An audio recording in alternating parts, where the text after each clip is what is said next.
This is Akashvani. In the weekly program Current Affairs, now we bring you a discussion on shrinking income inequality in India. The participants are Soumya Kanti Ghosh, Group Chief Economic Advisor, State Bank of India, and Anubha Rohadgi, Anchor. Dr. Ghosh, a report by your organization, State Bank of India, says that income gap or income inequality in India has reduced in recent years, and there's been a significant shift of taxpayers towards higher income tax brackets. Can you share the highlights of this report? I think the most important part of this report actually has two parts. If I digress a bit, I think the first part is one should understand that the Indian labor market is actually a little bit different than what other markets have. And Indian labor market, even though in the last couple of years, the government has made a significant effort to formalize the labor market and the part of the economy also. Labor market still, I think around 40% or so is still informal. This is as per the PLFS data. So if I take that as the benchmark, I think whenever we do an analysis of income part, we need to do it in two parts. First, we need to do it for the formalized labor force and also for the labor force which are not formalized. Now, because if we do it for the formalized labor force, which are mostly based on the income tax statement, the question obviously will come that the income taxpayers in the country are close to around say 90 million. So they are not much. But let us leave aside for discussion for the time being. Let us first discuss about the labor force which is not formalized. See, in our report, we actually did an exercise to find out that what is the differential consumption for the people who pay taxes and people who are possibly outside the tax net. We found out that the top 10% or maybe a little less than 10% is actually cornering 65% of the overall consumption of India, the overall private funnel consumption expenditure. 65% was 3 years back. Now we did a dipstick analysis to find out that if they will be giving free food to 80 crore population has now been extended for the next 5 years, shelter, medical. So if all these things are given to them, these marginal and the downtrodden people, what is the impact on their consumption in terms of saving? We found out that because of these initiatives, the share 65% of the top 10% of the population in terms of consumption expenditure has reduced to close to 60% in the last 3 years. And since the fact that the government has already announced that these schemes to maintain the social infrastructure in terms of continuing with this free food grain scheme for the next, say, 5 years and other schemes. So we estimate that if these schemes continue as has been envisaged with the government, this share of 60% of the top 10% of the population could actually reduce to 50% in the next 6 to 7 years. So that means that currently 8.2 trillion of the overall consumption expenditure has shifted from the top of the pyramid to the bottom of the pyramid because of these initiatives, and another 16.2 trillion could shift to the bottom of the pyramid as these schemes are continued. So that means by say 2020 to 29, 50% of the overall consumption will be done by 90% of the population, which was 15% more consumption, incremental consumption will accrue to these people. So this is basically a remarkable development as and when it happens, because inequality in this country, as I said to you, first has to come from the people who are at the bottom of the pyramid. And this 15% incremental consumption, 50% consumption done by 90% of the population, I think is going to be a creditable achievement. This is the first thing. The second thing we did, it was trying to understand what is the tax status saying, income tax status saying in terms of the income inequality. I think there has been no studies in India as far as the income inequality is concerned, because there is the data on the inequality is very difficult to get. We also did an analysis on trying to understand how the states inequality have been moving in terms of the overall gross domestic product. I'll not get into that, but the important findings of this report, I think, are extremely important. The first thing to note is that if you look into the total number of taxpayers in the last decade, this is now, as on 31st December, the government said that around 82 million people had paid taxes, and this number could actually increase by around 40 to 50 lakhs. So maybe by the end of 31st March 2024, when you have to pay taxes with a fine, this number could be closer to the 90 million mark. So this is the first thing. The second important thing is the income tax data website gives out data on the average income. How does it calculate average income? It calculates average income as the total number of income in every income bucket divided by the number of taxpayers in that bucket. But I think this measure may be an incomplete, and that figure actually shows there is a jump in the amount from the last 10 years. But I think this average income is, in statistics, we always call it in terms of a proverb that average hides more thing than it reveals. So what we decided, we wanted to find out the weighted mean income, because while the average mean income will show an progression across all classes, the weighted mean income is more important because it shows the contribution of the upper taxpayers, middle income taxpayers, and the lower income taxpayers in the overall contribution. And the weights in every category we took as the midpoint of that particular income bucket. To our surprise, we found out these numbers, which was actually trailing the income tax average income numbers in the first 2 to 3 years. This number has actually jumped by around 3.5 to 4 times in the last 10 years. So that means there is a significant bulge in the middle of the population. This is basically, there is an emergence of the middle income class in India. The second point we found out was that given this emergence of bulge in the middle income of the population, I think more than 35% of the people have shifted from the bottom of the pyramid, which is they're paying taxes less than 3.5 lakhs, to more than 3.5 lakhs. The third important point to note is that, and because of this movement, I think around 22% of the income has actually moved to the, now additional income is now accruing to these people who have shifted upwards. This apart, close to 20% of the small farms, the minimum farms, which basically is around the micro farms, have moved into the larger farms. That means that this MSME sector are actually getting larger in terms of getting integrated into the value chain. And this is also being established by several reports. There is a table in the RBI report on currency and finance, which has been published recently, and that is also a part of our presentation. And finally, the most important thing is that I think the Gini coefficient, which is a measure of inequality, has declined significantly in the last 6 to 7 years. It will continue to decline, and it shows that the income inequality is declining. And this is also shown by 2 graphs. On these graphs, it shows that what is the percentage of income which is accruing to each and every income bucket, and what is their contribution of the income in for that segment of the population. If you actually look into this graph, you will find that 10 years back, this graph was more left heavy. Now it is more evenly distributed, indicating that the increase in income for people in each income bucket is commensurate to the increase in population in that particular category. So basically that means that suppose if I fall in the category of say less than 5 lakh income, and the share of this group in the population is around 20%, that means over a period of time, the income growth in for this segment and the population growth of this segment has matched each other. So that always means that if that is the case, the inequality will always decline. Dr. Ghosh, you mentioned the fact that, and as we know that the report has used income tax data available in public domain to measure the estimates of inequality. Now, in a country where, like you also mentioned, where still a very small percentage of people pay direct income tax, how reasonable is it to draw conclusions from tax data about broader inequality? The first thing is that if you look into the data, this tax-paying population is 37% of the formal labor force. So I think we often make a comparison with segment of the population, but we should understand that a tax-paying individual supports a family of 4. So if you look into the overall, in terms of formal labor force, the tax-paying individuals are 38% of the formal labor force, which is not a small number. The second point which I would like to say is that, as I said to you, that even if I take into the fact that yes, even today if 90 million people are paying taxes, one can always argue that if that supports a population of around 4, that means the total population who are getting impacted is around 360 million. So this is 36 crores. My point over here is that that's why you also did an analysis for the informal sector, which I said to at the beginning. So this study is not only about the income taxpayers data which is available in public domain. This study is also about shift in the overall consumption expenditure from the top of the pyramid to the bottom of the pyramid. That's why I am saying today that 50% of the consumption will be done by 90% people at the bottom of the pyramid in the next 6 to 7 years. This number was significantly lower than 50% sometime back. Now, what are the factors that have contributed to this shrinking income disparity?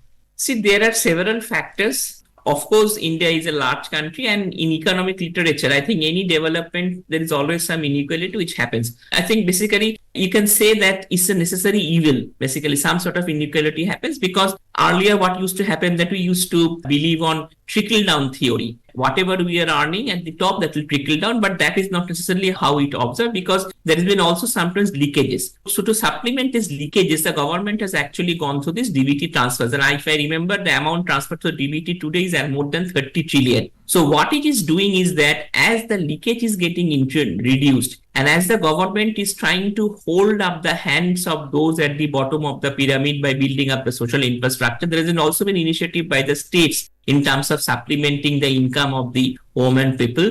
And as we know that if we are providing support to the women, because women are always the more mature in terms of maintaining family budgets. So the more you empower the women in terms of letting them manage the family budgets, the more you will find that these poor people who are at the bottom of the pyramid, they are able to save more money rationally, live a decent life. And this could actually lead to some sort of an income distribution at the lower end to the upper end. Of course, we are a large country, but it also means that there has been perceptible growth in income across all segments of the people who are paying taxes also. That's why I've said at the beginning that there is a bulge in the middle of the pyramid. So because there is opportunities which is happening, and if we look into them, people generally have moved up the ladder, taken up the opportunities, new job prospects, and also the fact that there is a government intervention which is required for those who needs a handholding. I think all these are working together as a cohort to suggest that possibly the story of disparity, of course there will be some amount of inequality in a country like India, but they are actually getting addressed in a timely intervention.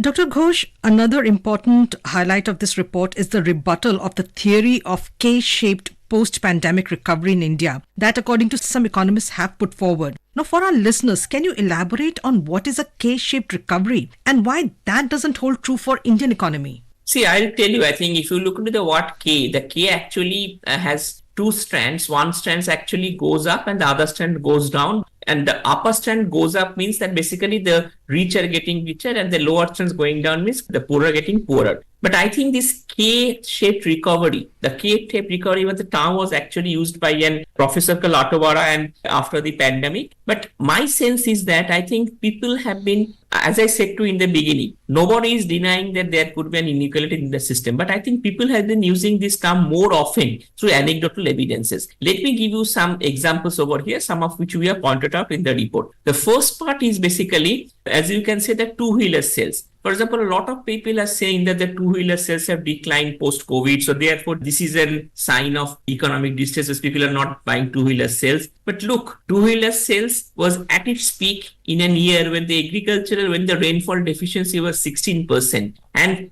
I think there is no empirical evidence to suggest that the two-wheeler sales has declined because of maybe economic distress, because we have also found out through a trend line that there is a negative growth of two-wheelers. There is a growth between two-wheeler sales and the four-wheelers is actually negative. Means if the two-wheeler sales is declining, the four-wheeler sales are going up, indicating there is a substitution. So it is also possible that a part of these two-wheeler sales are actually moved to the four-wheeler sales. And this year, the total number of two-wheeler sales could actually reach 1.80 crores. This is the first point. Again, some people say that the four-wheeler sales, the SUV vehicles are selling more entry levels. Here again, my contention is that it is also possible that the people actually have more money in their hand, as I've showed you. They're moved into more of the middle income status. So therefore, now they have a better demand for a better car. It is also possible that a part of the two-wheelers, people are also buying these four-wheeler vehicles. So therefore, there is a substitution from two-wheeler to four-wheeler. And within the four-wheeler group, there is possibly a substitution between the lower end of the entry cars to the higher end of the entry cars. There are also reports which says that the FMCG volumes has not been significantly.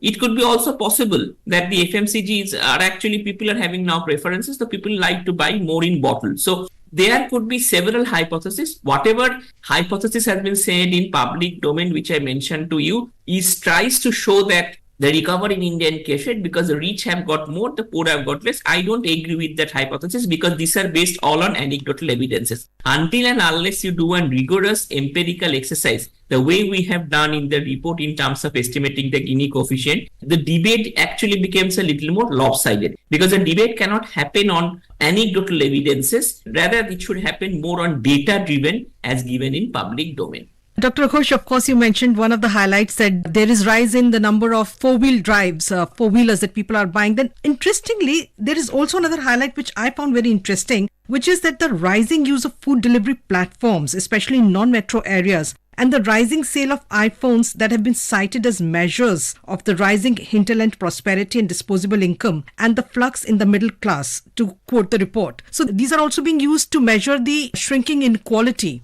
I think, let me take the example of Zomato first. I think Zomato doesn't give the number of total users across the semi-urban, metro and the urban areas. What the Zomato does, it gives the total number of active users. Now, total number of active users. So what we did is that we also have some amount of extrapolation on the UPI transaction which happens in the semi-urban areas, the metro areas and the urban areas. Given the fact that Zomato is actually an app, so people who are using Zomato must be using the Zomato through this UPI on their phone. So if we take that UPI percentage as a proxy and apply it on the Zomato users, I am not taking the rural areas into account. I take the hypothesis that rural areas may not be using Zomato. I find that 20 million active users are coming from the semi-urban areas. So if you have a country where 20 million active users are ordering food from the semi-urban areas, I'm not talking about the metro and the urban areas, I don't believe that that's an indication of the distress. And as you have seen that there has been some indexes which wrongfully says that India's hunger index has gone up,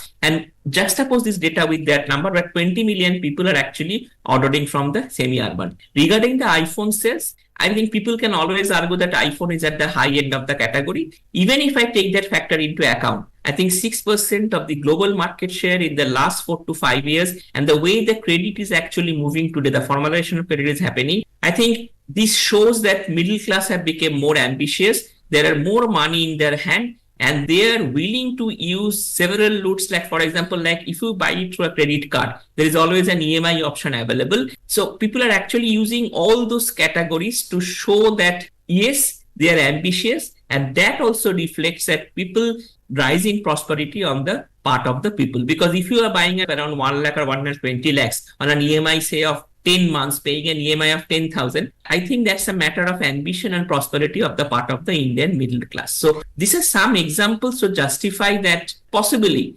maybe we are not able to read the tea leaves better in terms of understanding our resilience post-recovery. In fact, if you ask me, I will call it R-shaped recovery, where resilience is the forte of the Indian economy post-pandemic. In fact, I've read a report that said that Indians placed a record 6.5 million food delivery orders online on New Year's Eve. So that, kind of gives credence to what we're talking about here and what is being said in the SBI report as well. Moving on, the report also says that about 19.5% of small firms transitioned into larger firms through MSME value chain integration. Would you say that central government initiatives such as the PLI scheme, Skill India and Atmanirbhar Bharat Abhiyan have been instrumental in the progress of the MSMEs and the smaller firms? Of course, I think if I remember correctly, when the pandemic started, there were some reports which said that banks will actually run up NP of around 20 billion. I think these were some of the figures which was quoted. At the end of the year, I think the restructured advances which the banks had was less than 1 trillion. And today, as you know, the banking sector is the most robust in terms of aiding the recovery. I think the ECLGS scheme has worked very well for the firms. We had said in an earlier report how it has saved the banking sector, NPA piling up. And this 19.5%, even in our bank, we have found that there are SME units which were small enough. Now they have become bigger, because a large part of these MSME units are getting integrated into the value chain. Because as the PLI scheme is working through, and the MSME and the credit boom cannot happen without the MSME sector, because they are 30 to 40% of India's GDP in overall terms of the overall contribution. And this is also substantiated in the RBI annual report, where we'll find that RBI report, which is recently published, is find that the total loan size have actually increased significantly for these MSME borrowers, and the number of accounts have declined. So it only means that MSME units are getting bigger across all value chains because they are getting integrated. I think this is a process in transition, And over a point of time, this could actually gain more credence. You may be aware that the government is already running an Uddam portal where it is registering all MSME units, even if you don't have papers. And the total number of MSME units which have registered on this portal is now more than 3 crores. So that's a big number. When this initiative started in last January, we thought that how this will come up, but this has worked up marvelously. Today, the number of people, MSME, who are registered on the government portal is more than 3 crores. And over time, if this number moves up further, this will only formalize the credit delivery mechanism much more aggressively. And this could again result in the thing which he just said to in terms of MSMEs moving up the value chain. Now, the report has also mentioned that there is a shift in the saving patterns of Indian households. And that is evident from the boom in the real estate sector, the robustness of the Indian share markets, and the increasing number of demat accounts. See, this is another important thing which has happened post-COVID. What has happened is that there has been a behavioral shift in the public. Actually, if you look into the Indian public total household savings, which is 30% of India's GDP, maybe around 70 trillion. I think very insignificant part of that gets invested into equities and mutual funds. Close to 40% were in bank deposits. But now, after this financialization of the savings and the initiatives the government has done, these people are now putting a significant amount of money to the indirect route, that's the mutual funds. You can see every month that how the mutual fund AUM has moved up, and also through the equities. So what has happened is that first, there has been a behavioral shift on the part of the household in terms of their financialization, savings, diversification. The second thing which the Indian consumers, the households, did very smartly was that during the pandemic, the interest rates were low. So a large part of these people actually shifted from to financial savings to physical savings. That means they were buying more real estate. And given the fact that households are a part of the definition of the informal sector, this will show up in higher investment next year. So the second part has happened in COVID, and the first part, which I said, due to financialization of savings, which was happening before COVID, that took a little bit backseat during COVID. But after COVID, now there is again, we are seeing that there is a diversification of the households from the physical to the financial. So it's basically a remarkable story of transition of the household, the behavioral shift. First, it was financial assets, because when the markets were also doing quite well prior to pandemic, then it did badly. The people moved from financial to physical. Now they're again moving to financial. So I think the globally also this has been the trend, that people have moved to physical assets during pandemic. Now they're moving back to financial assets because the markets are doing very well. But unfortunately, in the Indian context, if you look into some of the reports, which says that this movement from the financial to physical is actually a matter of household distress, which in fact is not. It's just a shift from this part to this part. Overall household savings is increasing. It's just the pie has actually changed from financial to physical. Now it is again self-correcting. Now, whether it is small firms transitioning into larger firms, whether it is the shift from 2 to 4-wheelers, banks have played an important role in facilitating these changes. Would you agree with this? Of course, the banks actually have played a significant change. Let me give you an example. I think if you know, the first initiative of this government was formalization of the deposits, and to this act, he started the Prime Minister Jan Dhan Yojana. The total amount of account opened today is more than 50 crore, and State Bank of India has a share of around 16 to 70%. Now, after doing this formalization of deposits, the government of India had also done several schemes in terms of which have been women-centric schemes. Now, recently after the pandemic, he also did a schemes of Swanidhi. Swanidhi means basically a scheme whereby you are providing loans to the people at the bottom of the pyramid. And there also around 70 lakh street vendors have got loans from the bank. And do you know that what has happened? We actually found a district analysis to find out that who are these people giving loans. And importantly, the term structure of these loans is very interesting, that if you repay the first loan, you get back the second loan, which is 20,000. If you repay the second loan of 20,000, you get back the third loan of 50,000. So therefore, in aggregate, a person is these downtrodden people are getting 80,000 from the banking system, provided they have a good credit history. And we found out that people who have taken their deposits were formalized into the banking system at the first instance. A large part of these people have actually also taken credit from the banking system. So the point is that the formalization of the deposits in the beginning to these unbanked people have also given them access to credit from the banks. And that's why today, if you look into the credit growth, there is actually a revolution. Credit even today are running at 15 to 16% on the overall system-wide basis, even when the nominal GDP growth rate in India this year should not be more than 10%. So that means that people are depositing money, building up a good credit history, then taking credit, and then ensuring that at one end, it's not only the credit revolution is not happening at the top of the pyramid, it's also happening at the bottom of the pyramid. And the banks today are actually doing all this one, specifically the public sector banks. And within the public sector banks, of course, the State Bank of India plays a leading role. For example, it's a 31% share in the Swanidhi scheme. And banks' asset quality tools also today is very sound. The provisioning number today is more than 90%. Banks' profitability today is at record highs. All public sector banks last year posted a profit in excess of 1 trillion. This year, this number could go even higher. And continuously, if you look into the banks in terms of technological change, in terms of productivity, in terms of market capitalization, and in terms of asset quality, in terms of supporting many government initiatives, because the banks need to also handle the government in terms of upliftment of the social infrastructure. I think banks are playing an important role. And I think the banks are possibly in the best time today in terms of an Goldilocks period, because the financial system can only be sound if the banks are playing well. And with the banks, the mutual funds, the financial markets, the insurance are also doing quite well. So overall, the financial sector has been doing quite well in the last decade or so. More than a third of taxpayers have moved to higher income tax buckets. The contribution of top taxpayers have been declining. How do you explain this, and what does it mean in terms of shrinking income inequality?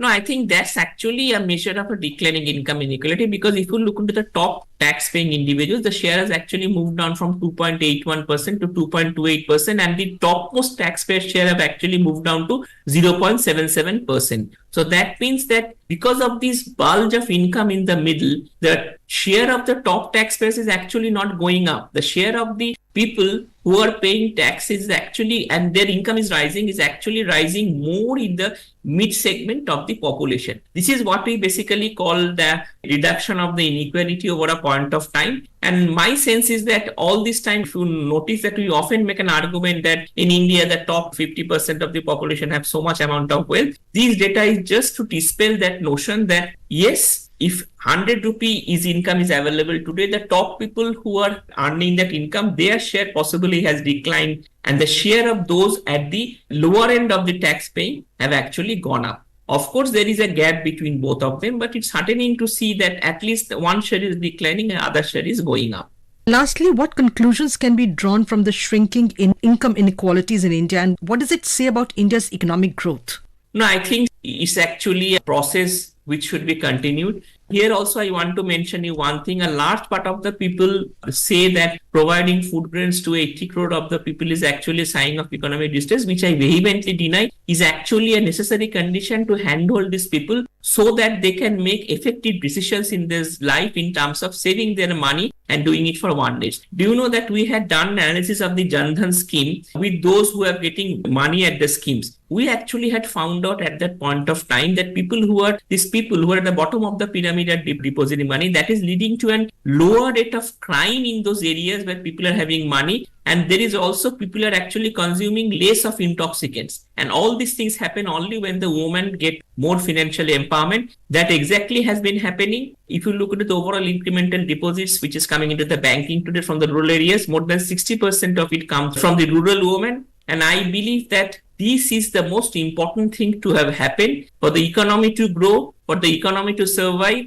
This inequality process, the overall inequality should actually continue to decline. We can always discuss and debate that maybe this could have been a faster rate, but to say that it has gone up and like that there's a distress, I don't think is a correct depiction of the economy, because you can't have a discussion on anecdotal evidences. You need to have proper data in the public domain to do that. So that's the only conjecture which I'd like to make. We have to travel a distance because we have traveled a lot of distance in the last decade or so, but we need to travel more, so that the objective of trying to becoming a developed nation by 2047 is actually fulfilled. And we must make up all efforts to move in that direction. Dr. Ghosh, thank you so much for speaking to us. Thank you. You were listening to a discussion on shrinking income inequality in India. The participants were Soumya Kanti Ghosh, Group Chief Economic Advisor, State Bank of India, and Anubha Rohatgi, Anchor. This program was produced and presented by the News Services Division of Akashvani. You can listen to it on our mobile app News on AIR. This program is also available on our YouTube channel News on AIR Official. You may share your feedback about this program through email at airnsdtalks@gmail.com or WhatsApp on 9289094044.